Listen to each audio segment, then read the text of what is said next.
എല്ലാവർക്കും നമസ്കാരം. ഇന്ന് ഹൈദരാലിയുടെയും ടിപ്പു സുൽത്താന്റെയും മലബാറിലുള്ള നാണയങ്ങളെ കുറിച്ചിട്ടാണ് പ്രത്യേകിച്ച് പറയുന്നത്. ചരിത്രപരമായിട്ട് കൂടുതൽ പറയാതെ നാണയങ്ങളെ ആസ്പദമാക്കിയിട്ട് മാത്രമാണ് ഇന്ന് സംസാരിക്കുന്നത്. പ്രത്യേകിച്ചിട്ടും നമ്മുടെ കേരളം എന്ന് പറയുന്ന 1957 ശേഷം നമുക്ക് രൂപപ്പെട്ട കേരളത്തിന്റെ മുൻകാല അവസ്ഥയിൽ ഉണ്ടായിരുന്ന ഏകദേശം 200 വർഷങ്ങൾക്ക് മുമ്പേ ഉണ്ടായിരുന്ന നാണയ വ്യവസ്ഥയെ കുറിച്ചിട്ട് മലബാർ നാണയങ്ങളിലൂടെയാണ് ഇന്ന് പരിചയപ്പെടുന്നത്. ഇപ്പോ ടോപ്പിക് മലബാർ കമ്മട്ടങ്ങളാണ്. ഹൈദരാലിയുടെയും ടിപ്പു സുൽത്താന്റെയും ഏകദേശം 1766 AD തൊട്ട് 1790 വരെ ഉള്ള കാലഘട്ടത്തെ കുറിച്ചിട്ടാണ് ഇതില് പ്രധാനമായിട്ടും പ്രതിപാദിക്കുന്നത്. ഇപ്പോ നമ്മൾ ബ്രിട്ടീഷുകാരെ കുറിച്ച് കൂടുതലായിട്ട് പറയുമ്പോൾ അവരെപ്പോഴും ഒരു മെയിൻ എനിമി, അതായത് നേരിട്ട് ഫൈറ്റ് ചെയ്ത ഒരാളായിട്ടാണ്, ഒരു ചരിത്ര നാമമായിട്ടാണ് ടിപ്പു സുൽത്താനെ കുറിച്ചിട്ട് പറയുന്നത്. അതുകൊണ്ട് തന്നെ ടിപ്പു സുൽത്താന്റെ നാണയങ്ങള് ലോകത്തില് ഒരുപാട് ആൾക്കാർ കളക്ട് ചെയ്യുന്ന ഒരു വിഷയമാണ്. ഇപ്പൊ പ്രത്യേകിച്ചിട്ടും യൂറോപ്യൻസ്, ജർമ്മനിയിലാണെങ്കിലും ഫ്രാൻസിലാണെങ്കിലും അതേപോലെ തന്നെ അമേരിക്കയിലാണെങ്കിലും ഓസ്ട്രേലിയയിലാണെങ്കിലും ലോകത്തിലെ എവിടെ കളക്ടേഴ്സ് ഉണ്ടോ അവരുടെ ഒരു കയ്യൊപ്പ് നമ്മുടെ ഹൈദരാലിയുടെയും ടിപ്പു സുൽത്താന്റെയും നാണയങ്ങളിൽ കാണുവാൻ സാധിക്കുന്നുണ്ട്. ഇപ്പോഴത്തെ പുതിയ ലേലത്തിന്റെ പ്രക്രിയ നോക്കിക്കഴിഞ്ഞാൽ നമുക്ക് മനസ്സിലാവുന്നതാണ്. അപ്പോ 3 പ്രധാനപ്പെട്ട കമ്മട്ടങ്ങളാണ് മലബാറില് ഹൈദരാലി ആൻഡ് ടിപ്പു സുൽത്താനെ കുറിച്ച് പറയുമ്പോൾ ഉള്ളത്. അതാണ് ഇവിടെ നിങ്ങൾക്ക് മനസ്സിലാക്കാൻ വേണ്ടി എഴുതിയിട്ടുള്ളത്. ബന്ദർ കലിക്കൂത്താണ്, അത് പോർട്ടാണ്. രണ്ടാമത്തത് കലിക്കൂത്താണ്, അത് സിറ്റി ഓറിയന്റഡ്. പിന്നെ മൂന്നാമത്തത് ഫറൂഖി. ഈ 3 പേരുകളാണ് ടിപ്പു സുൽത്താന് കമ്മട്ടത്തിൽ ഉപയോഗിച്ചത്. ഇപ്പൊ കലിക്കൂത്ത് എന്ന് പറഞ്ഞു കഴിഞ്ഞാൽ ഇപ്പോഴത്തെ കോഴിക്കോടാണ്, കാലിക്കറ്റ് എന്ന് ഇംഗ്ലീഷിൽ പറയുന്നത്. അതേപോലെ തന്നെ ഫറൂഖി, ഇപ്പൊ നമ്മൾ ഫറൂഖ് എന്നൊക്കെ പറയുന്ന ഫറൂഖ് കോളേജുള്ള ചാലിയാർ പുഴയുടെ തീരത്തുള്ള ഒരു പട്ടണമാണ് ഫറൂഖ് എന്ന് പറയുന്നത്. അതിനെ ഫറൂഖി എന്നാണ് ടിപ്പു വിശേഷിപ്പിച്ചത്. അപ്പൊ ഇങ്ങനെ 3 കമ്മട്ടങ്ങളിലായിട്ട് ഏകദേശം 10-20 നാണയങ്ങൾ മൊത്തത്തിലായിട്ടാണ് നമ്മൾ ഇന്ന് പരിചയപ്പെടാൻ പോകുന്നത്. ഇത് നമ്മുടെ സൗത്ത് ഇന്ത്യയിലെ ഒരു 18ാം നൂറ്റാണ്ടിന്റെ ഹൈദരാലിയുടെയും ടിപ്പു സുൽത്താന്റെയും പ്രദേശങ്ങളാണ്, കൈയടക്കിയ പ്രദേശങ്ങളാണ്. അതില് ഈ മാപ്പില് സൂക്ഷിച്ചു നോക്കിക്കഴിഞ്ഞാല് നമുക്ക് 2 സ്ഥലങ്ങൾ കാണാൻ പറ്റും. അത് നമ്മളെ പശ്ചിമഘട്ടത്തിന്റെ അറേബ്യൻ സീയുടെ അടുത്തായിട്ട് നമ്മുടെ കേരളം, ഇന്നത്തെ മോഡേൺ കേരളത്തിന്റെ ആ ഭാഗത്ത് നോക്കിക്കഴിഞ്ഞാൽ കാലിക്കറ്റും ഫറൂഖും. ഈ 2 പട്ടണങ്ങള് ഒരു 7-8 കിലോമീറ്റർ വ്യത്യാസത്തിൽ മാത്രം സ്ഥിതി ചെയ്യുന്ന പ്രദേശങ്ങളാണ്. നമുക്ക് ഇന്ന് പരിചിതമായിട്ടുള്ള 2 പ്രദേശങ്ങളാണ്.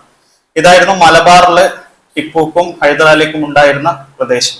ഇത് കൂടാണ്ട് ഒരുപാട് ഗുറംകൊണ്ട എന്ന് പറയുന്ന ഡെക്കൻ പ്ലാറ്റ്യൂവിലുള്ള ഇപ്പോഴത്തെ ആധുനിക തെലങ്കാന, ആന്ധ്രാപ്രദേശിലുള്ള ഏരിയകളും നിങ്ങൾക്ക് കാണാൻ സാധിക്കും. ഒരുപാട് കർണാടകയിലുള്ള സ്ഥലങ്ങൾ കാണാൻ സാധിക്കും, ആന്ധ്രയിലുള്ള സ്ഥലങ്ങൾ കാണാൻ സാധിക്കും, തമിഴ്നാട്ടിലുള്ള സ്ഥലങ്ങൾ കാണാൻ സാധിക്കും. അതേപോലെ തന്നെ ഇപ്പോഴത്തെ പുതിയ തെലങ്കാനയിലുള്ള സ്ഥലങ്ങളും കാണാൻ സാധിക്കും. അതായത് ഒരു ദക്ഷിണേന്ത്യ പാൻ സൗത്ത് ഇന്ത്യ, അതായത് ദക്ഷിണേന്ത്യയിൽ ഉടനീളം ടിപ്പുവിന്റെയും ഹൈദരാലിയുടെയും അടക്കി ഭരിച്ച പ്രദേശങ്ങളുടെ ഒരു മാപ്പാണിത്. ഏകദേശം ഒരു 25-ൽ കൂടുതൽ സ്ഥലങ്ങൾ നിങ്ങൾക്ക് അവിടെ കാണാൻ സാധിക്കും. പലപ്പോഴായിട്ട് പിടിച്ചടക്കിയതും അതേപോലെ തന്നെ ഭരിച്ചതുമായിട്ടുള്ള പ്രദേശങ്ങളാണ്. അതിൽ നമ്മൾ പ്രത്യേകിച്ചിട്ട് ഇന്ന് കാലിക്കറ്റും ഫറൂഖിലെയും നാണയങ്ങൾ മാത്രമാണ് ഇന്ന് നോക്കുന്നത്. ഇത് നാണയങ്ങളിൽ ഉൾപ്പെടുത്തിയിട്ടുള്ള വർഷങ്ങളെ കുറിച്ചിട്ടുള്ള ചെറിയൊരു വിവരണമാണ്. 1195 ഹിജറാബ്ദം തൊട്ട് 1218 മൗലൂദി വരെ 2 ഡിഫറെന്റ് ഡേറ്റ്സ് ആണ്. ഹിജറാബ്ദം നമ്മുടെ മുസ്ലിംസിന്റെ കലണ്ടറാണ്. പ്രവാചകൻ മക്കയിൽ നിന്ന് മദീനയിലേക്ക് പോയ വർഷം തൊട്ടിട്ട് തുടങ്ങുന്ന ഒരു കലണ്ടറാണ് ഹിജ്രി കലണ്ടർ. മൗലൂദി കലണ്ടർ എന്ന് പറയുന്നത് ടിപ്പു സുൽത്താൻ പ്രത്യേകിച്ചിട്ടും നിർമ്മിച്ച ഒരു സോളാർ കലണ്ടറാണ്. ഹിജ്രി എന്ന് പറയുന്ന ലൂണാർ കലണ്ടറാണ്. മൗലൂദി എന്ന് പറയുന്ന സോളാർ കലണ്ടറാണ്. സൂര്യനെ വെച്ച് പ്രത്യേകിച്ചിട്ട് ഉണ്ടാക്കിയ ഒരു കലണ്ടറാണ്. അതാണ് AM എന്ന് നിങ്ങൾക്ക് കാണാൻ സാധിക്കുന്നത്. അത് 1215 ഈ ടിപ്പു സുൽത്താന്റെ കൊല്ലം AD കൺവേർട്ട് ചെയ്യാൻ വളരെ എളുപ്പമാണ്. അതായത് 1215 എന്ന് പറഞ്ഞു കഴിഞ്ഞാൽ അതിന്റെ അവസാനത്തെ ലെറ്റർ എടുത്താൽ മതി, അതായത് അക്കം എടുത്താൽ മതി. അത് 5. 1782 ടിപ്പു സുൽത്താന് നാണയത്തില് ഡേറ്റ് രേഖപ്പെടുത്താൻ തുടങ്ങിയത് 1782.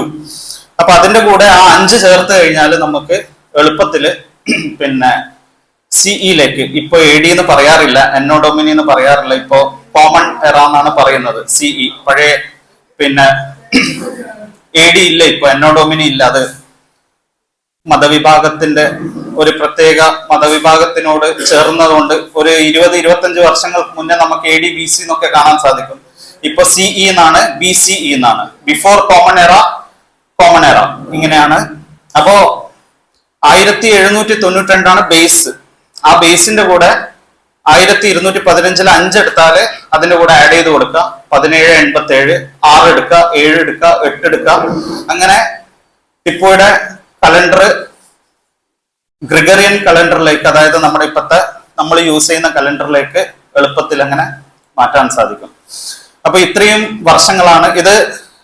12-14ഓളം വേറെ മീൻസ് ഉണ്ട്. അതൊന്നും ഞാനിപ്പോ അതിനെ കുറിച്ചിട്ടൊന്നും പ്രതിപാദിക്കുന്നില്ല. ഇവിടെ മലബാർ മീൻസിനെ കുറിച്ച് മാത്രം പറയുന്നതുകൊണ്ട് 1195 ഹിജറാബ്ദം തൊട്ട് 1218 വരെ വരുന്ന നാണയങ്ങളാണ് കൂടുതലായിട്ടും ഇവിടെ നോക്കുന്നത്.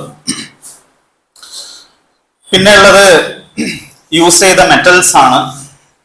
അതില് ഗോൾഡ് ഉണ്ട്, സിൽവർ ഉണ്ട്, കോപ്പറും ഉണ്ട്.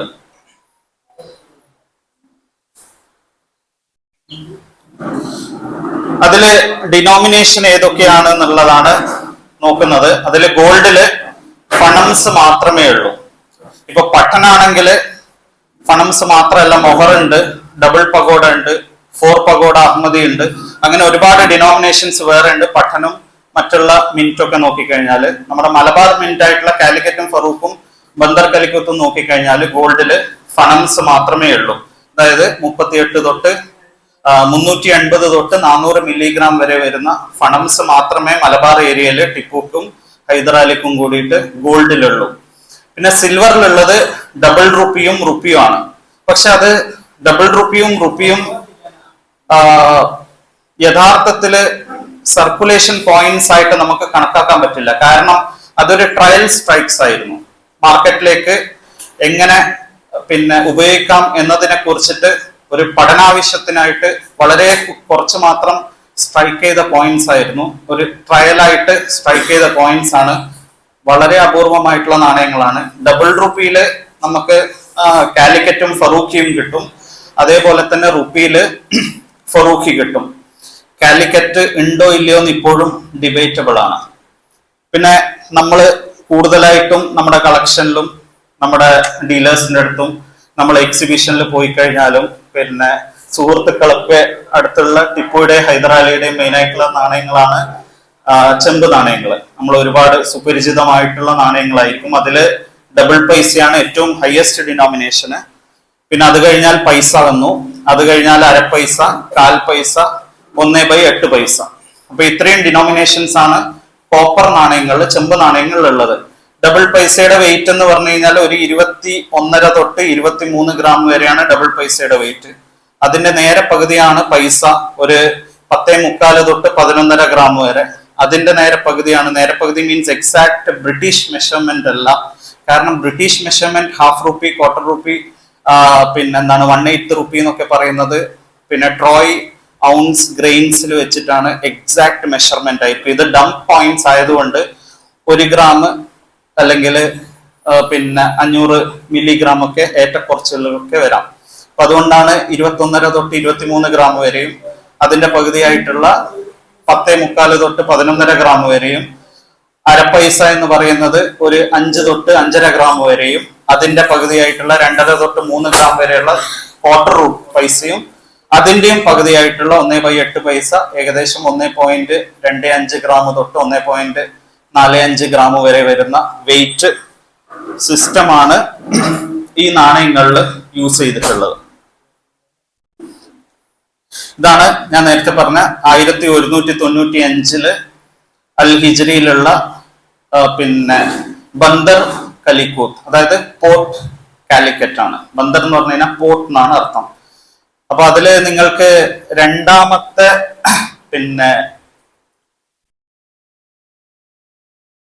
പിന്നെ ചിത്രത്തില് ഏകദേശം ഞാൻ ക്ലോക്കിന്റെ ഒരു സമയം വെച്ചിട്ട് പറഞ്ഞു കഴിഞ്ഞാൽ നിങ്ങൾക്ക് നോക്കാൻ എളുപ്പമായിരിക്കും. ഒരു 11ഉം 12ഉം മണി നോക്കുക. രണ്ടാമത്തെ ചിത്രത്തില് നിങ്ങൾക്ക് ഏകദേശം ന്യൂമറൽസ് കാണാൻ പറ്റും. 1, 1, 9, 5. അത് അറബി അറിയുന്നവർക്ക് കുറച്ച് പെട്ടെന്ന് വായിച്ചെടുക്കാൻ പറ്റും. അറബി അറിയാത്തവർക്ക് ഏകദേശം വായിച്ചു കഴിഞ്ഞാൽ 1, 1 എന്തായാലും കാണാൻ പറ്റും. 9ഉം ഏകദേശം മനസ്സിലാവും. 5 ഒരു ഹാർട്ട് ഇൻവേർട്ടഡ് ചെയ്യുന്ന രീതിയിലാണ് അത് ഇട്ടിട്ടുള്ളത്. അപ്പൊ അത് ക്ലിയർ ഡേറ്റ് ആണ്. നമുക്ക് അത് ഹൈദരാലിയുടെ കാലഘട്ടത്തിലാണെന്ന് ഉറപ്പുവരുത്താവുന്ന ഒരു ഡേറ്റ് ആണ്. അതിന്റെ താഴെ കലിക്കൂത്ത് വളരെ സ്റ്റൈലിസ്റ്റിക് ആയിട്ടാണ് എഴുതിയിട്ടുള്ളത്. ഏകദേശം ഒരു 10 മണി തൊട്ട് 2 മണി വരെ ഹൊറിസോണ്ടൽ ആയിട്ട് പോയാൽ മതി.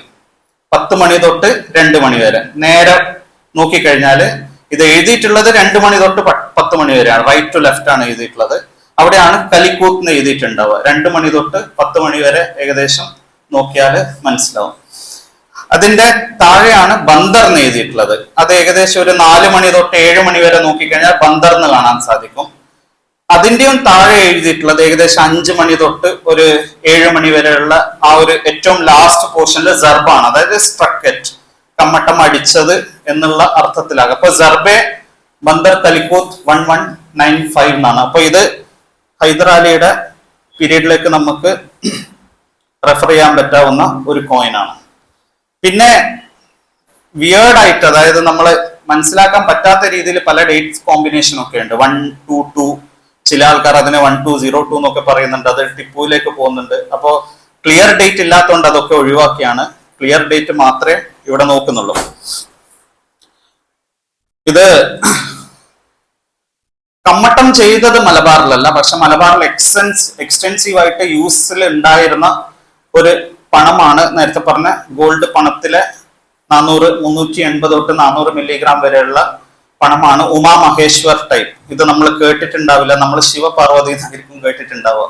ഉമാ മഹേശ്വർ എന്ന് പറഞ്ഞു കഴിഞ്ഞാൽ ശിവപാർവതി തന്നെയാണ്. ഓക്കെ, അപ്പോ പിന്നെ ഒരു ഭാഗത്ത് ശിവനും പാർവതിയും, റൈറ്റ് സൈഡില് പിന്നെ ത്രിശൂലും, അതേപോലെ തന്നെ ആന്റിലോപ്പ്, ഒരു ഡിയറിന്റെ ഒരു ഫോമാണ്. സൺ ആൻഡ് മൂൺ മുകളിൽ ഫുള്ളായിട്ട് വന്നിട്ടില്ല, ഫുള്ളിന്റെ പിന്നെ ഡീറ്റെയിൽസ് ആണത്.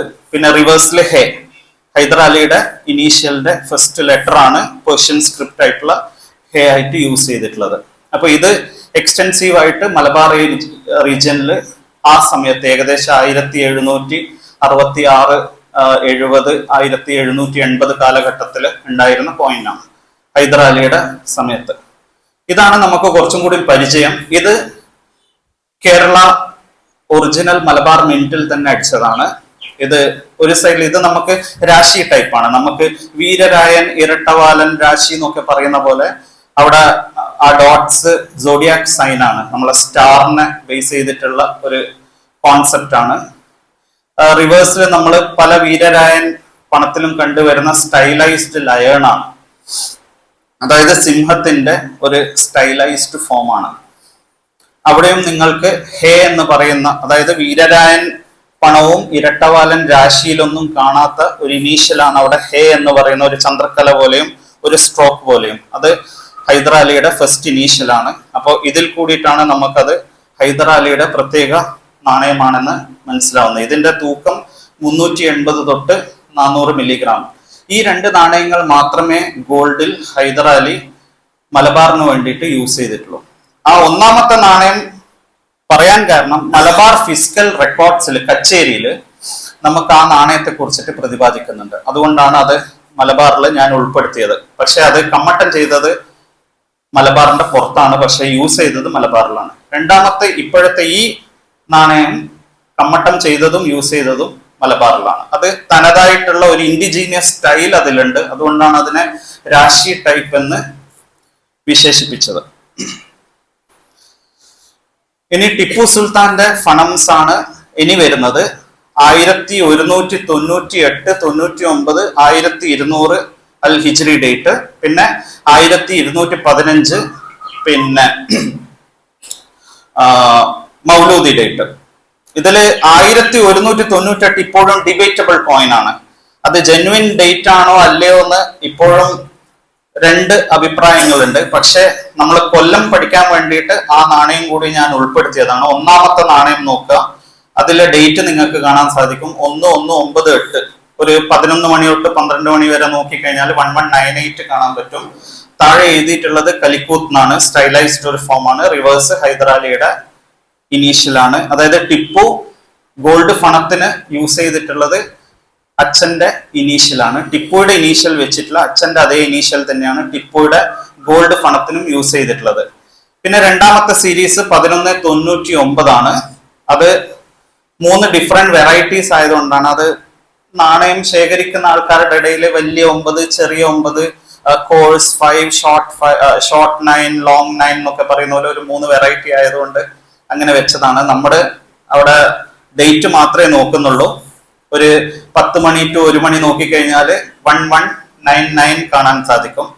അടുത്തത് 1200 ആണ്. 1200 ഡോട്ട് വെച്ചിട്ടാണ്. പിന്നെയുള്ള അടുത്ത ഡേറ്റ് ആണ് 1215. അത് ഒരു ചരിത്രപരമായിട്ട് ഒരു കൗതുകം ഉളവാക്കുന്ന ഡേറ്റ് ആണ്. കാരണം എന്താണെന്ന് വെച്ച് കഴിഞ്ഞാല് മുകളിലുള്ള നാണയം 1215, അതായത് ഹിജ്രി എഴുതിയിട്ടുള്ള അതേ സ്റ്റൈലിലാണ് മൗലൂദി ഡേറ്റ് ചെയ്തിട്ടുള്ളത്. അതായത് ടിപ്പുയുടെ ഹിജ്രി ഡേറ്റ് എന്ന് പറയുന്നത് ഇടതുവശത്ത് തുടങ്ങി വലതുവശത്ത്, ഇംഗ്ലീഷ് എഴുതുന്ന പോലെയാണ്. ഇടതുവശത്ത് തുടങ്ങി വലതുവശത്ത്, അങ്ങനെയാണ് 1198, 1199, 1200 ഒക്കെ അങ്ങനെ എഴുതിയിട്ടുള്ളത്. ഹിജ്രി ഡേറ്റ്സ് ആണ്. പക്ഷെ 1215 മൗലൂദിയാണ്. അത് ശരിക്കും ടിപ്പു എഴുതിയിരുന്നത് വലതുവശത്തോട്ട് ഇടതുവശത്തേക്കാണ്. ചില എക്സംഷൻസ് ഉണ്ടായിരുന്നു.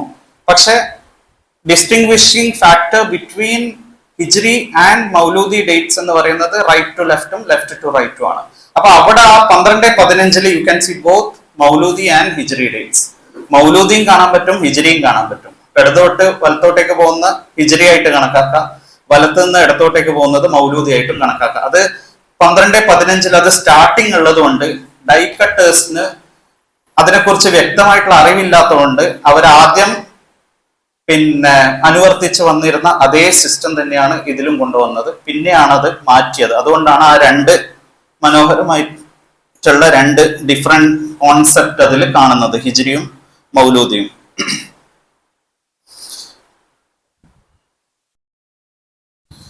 ഇത് 1216, 1217, 1218.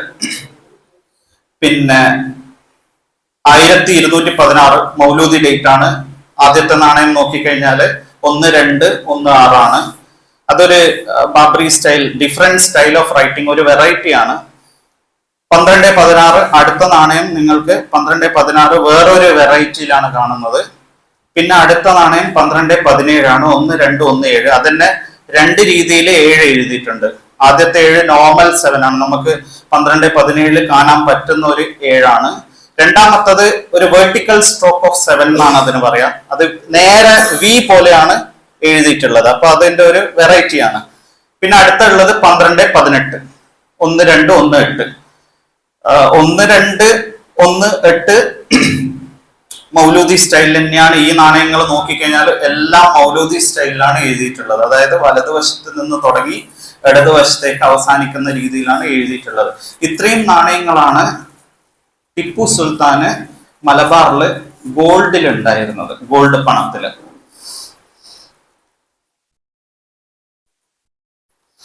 ഇത് കാലിക്കറ്റിന്റെ ഡബിൾ റുപ്പിയാണ്.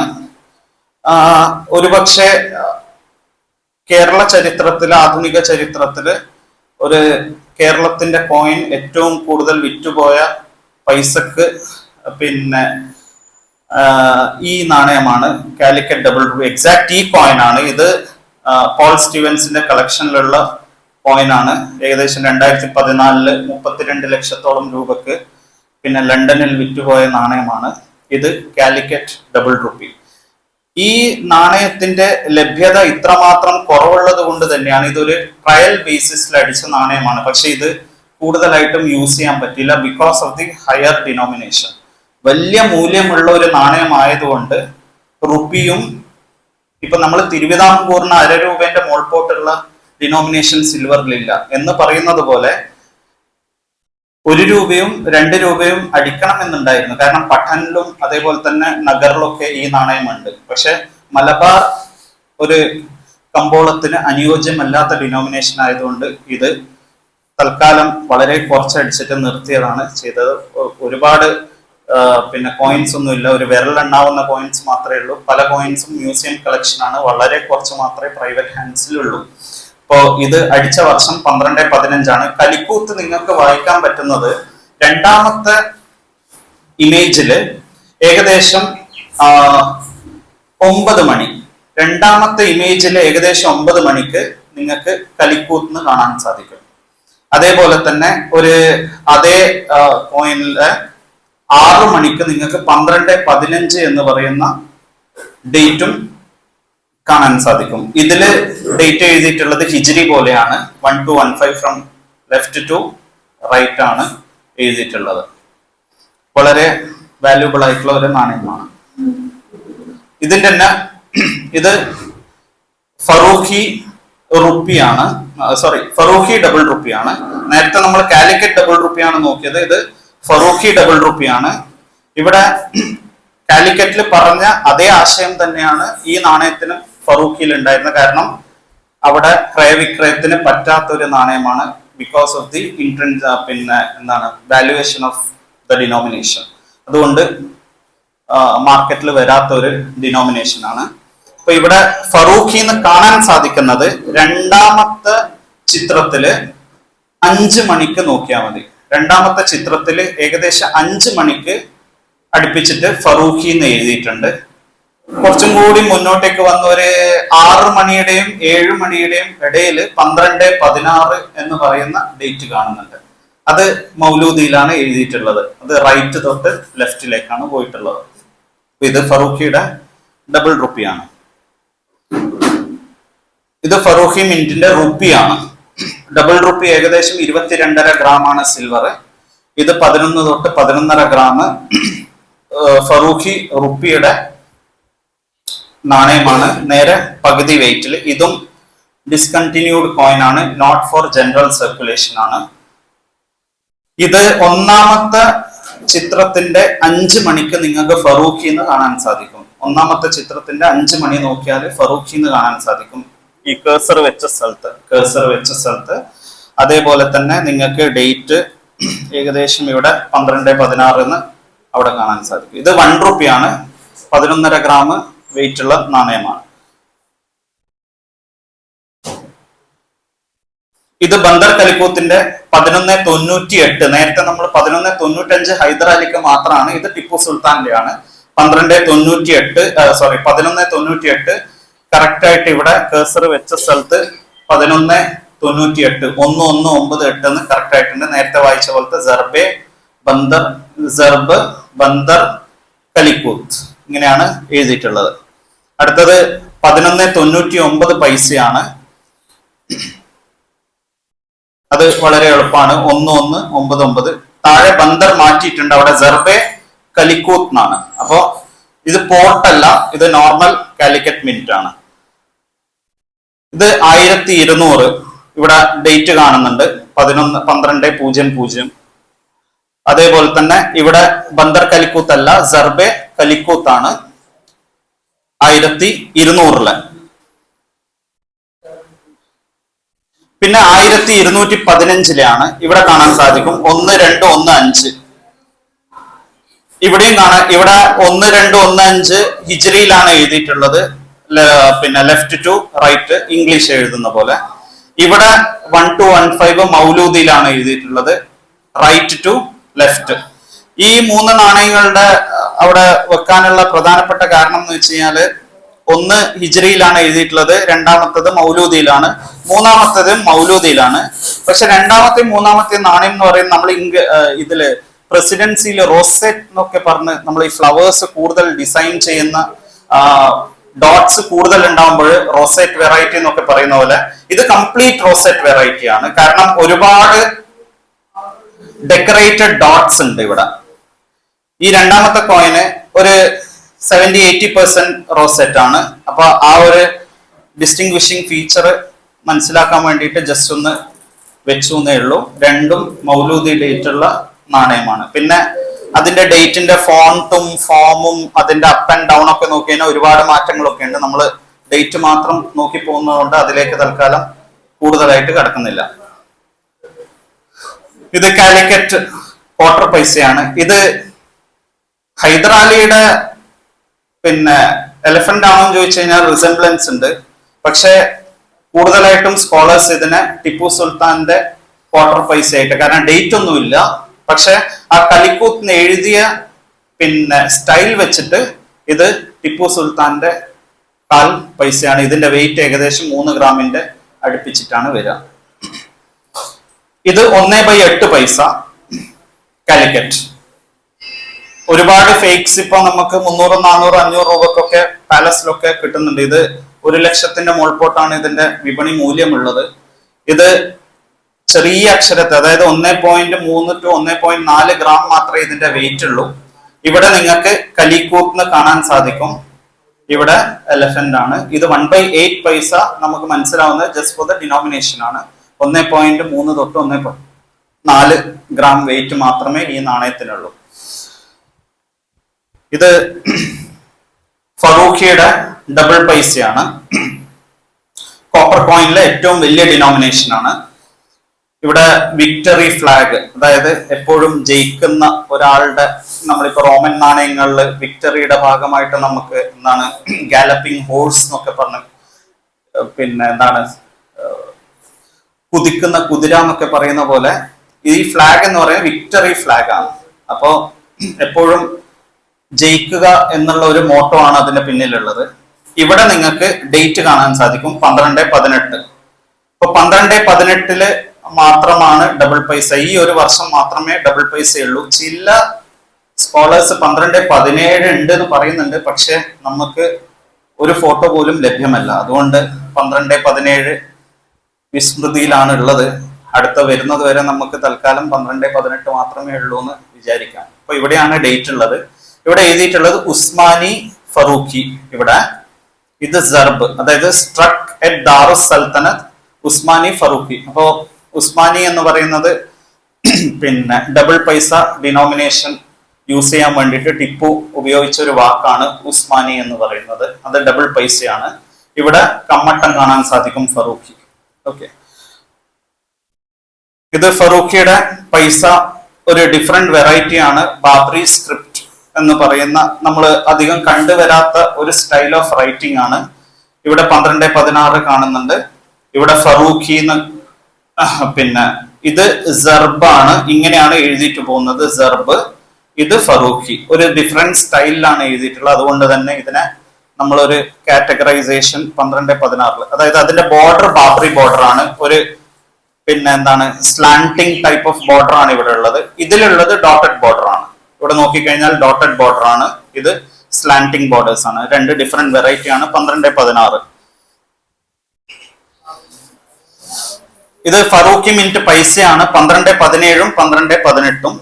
ഇവിടെ നിങ്ങൾക്ക് എളുപ്പത്തിൽ മനസ്സിലാക്കാൻ പറ്റുന്ന ഇവിടെ 1-2-1-7 എന്ന് കാണാൻ സാധിക്കും. ഇത് സർബെ ഫറൂഖി, സ്ട്രക്കറ്റ് ഫറൂഖ്. ഇത് 12-18 അടുത്ത ഡേറ്റ് ആണ്. 12-18 കൂടിയിട്ട് മലബാറിലെ നാണയങ്ങൾ അവസാനിക്കുകയാണ്. ലാസ്റ്റ് ഡേറ്റ് ആണ്. 1790 അടിച്ച കോയിനാണ്. ഇവിടെ 12-18 ആണ്. പക്ഷെ രണ്ടും തമ്മിലുള്ള ഒരു വ്യത്യാസം, ഇവിടെ എക്സ്ട്രാ ഒരു വേർഡ് യൂസ് ചെയ്തിട്ടുണ്ട്. നമ്മളിപ്പോ മലയാളത്തില് പിന്നെ ഡബിൾ ചെയ്യാൻ വേണ്ടിയിട്ട്, കാനെ കാന്നാക്കാൻ വേണ്ടിയിട്ട്, അല്ലെങ്കിൽ ഒരു സ്വരത്തെ പിന്നെ വ്യഞ്ജനാക്ഷരത്തെ ഡബിൾ ചെയ്യാൻ വേണ്ടിയിട്ട് നമ്മൾ യൂസ് ചെയ്യുന്ന പിന്നെ ശബ്ദം എന്നാണ് പേർഷ്യൻ അറബിയിൽ അത് പറയാം. അത് ഫറൂഖി എന്നാണ്, ഡബിൾ റാ എന്നുള്ള രീതിയിലാണ് അത് ചെയ്തിട്ടുള്ളത്. ഇത് നോർമൽ ഫറൂഖി, മറ്റേത് ഫറൂഖി, ഇത് ഫറൂഖി. അപ്പൊ ആ ഒരു ചെറിയൊരു വേരിയേഷൻ വന്നതുകൊണ്ട് ആ വെറൈറ്റിയും കൂടിയും ഉൾപ്പെടുത്തിയതേ ഉള്ളൂ. ഇത് ഹാഫ് പൈസയാണ് ഫറൂഖി. കാലിക്കറ്റിന് ഹാഫ് പൈസ ഇല്ല. ഇത് ഫറൂഖി ഹാഫ് പൈസയാണ്. 5.2 5.5 ഗ്രാമാണ് ഇതിന്റെ തൂക്കം വരുന്നത്. 12-18 ഇവിടെ ഡേറ്റ് കാണാൻ സാധിക്കും. ഇവിടെ സർബെ ഫറൂഖി, ഡയമീറ്ററും ചെറുതാണ്, വെയിറ്റും കുറവാണ്. 5.45 ഗ്രാം വരുന്ന നാണയമാണ്. കാലിക്കറ്റിന് ക്വാർട്ടർ പൈസ ഇല്ല, പക്ഷെ ഫറൂഖിക്ക് ക്വാർട്ടർ പൈസ ഉണ്ട്. ഇത് 3 ഗ്രാമിന്റെ അടുത്ത് വരുന്ന ഒരു നാണയമാണ്. 12-17 ഇവിടെ കാണാൻ സാധിക്കുന്നുണ്ട്. ഇവിടെ സർബെ ഫറൂഖി. അപ്പോ ക്വാർട്ടർ പൈസ ഫറൂഖി 1-17. ലാസ്റ്റ് പിന്നെ 1/8 പൈസയാണ് ഫറൂഖി മിന്റ്. ഇത് ബോത്ത് കാലിക്കറ്റ് ആൻഡ് ഫറൂഖിക്ക് 1/8 പൈസ ഉണ്ട്. നേരത്തെ നമ്മൾ കണ്ടത് 1/8 പൈസ കാലിക്കറ്റ് ആണ്. ഇത് ഫറൂഖിയാണ്. 1.23 തൊട്ട് 1.4 ഗ്രാം വരെ വരുന്ന നാണയമാണ്. ഇത്രയുമാണ് മലബാർ നാണയങ്ങൾ ഈ 3 കമ്മട്ടത്തില് ഹൈദരാലിയുടെയും ടിപ്പു സുൽത്താന്റെയും ഉള്ളത്. ഇനി എന്തെങ്കിലും ചോദ്യങ്ങൾ ചോദിക്കുന്നുണ്ടെങ്കിൽ ചോദിക്കാം. Thank you.